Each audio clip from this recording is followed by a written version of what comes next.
Eto na. So, confirm na board talaga yung sira. Yung processing na salpak sa ibang motherboard. Ayos naman.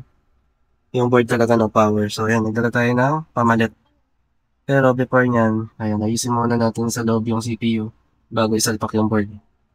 And then, eto. Ayan, let's go. Yung nakaraang board na dinala natin, wala, pamalpak. Use kasi yun eh. Hindi rin gumana.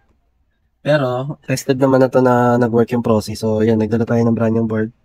Salpak natin, tapos check natin kung anong resulta.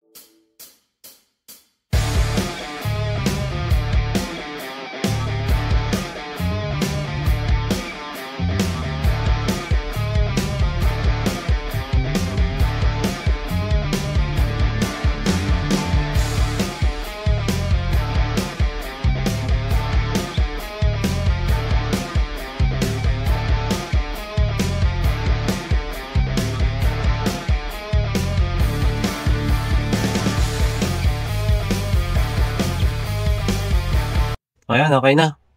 Working na. So, ang ginawa natin, pinalitan natin ng bagong motherboard. So, kapag kasira computer nyo, kung may budget kayo, bumili na kayo agad ng board, huwag na kayo magtawag ng technician. Pagka nabulili aso, yan, tsaka kayo tumawag ng technician.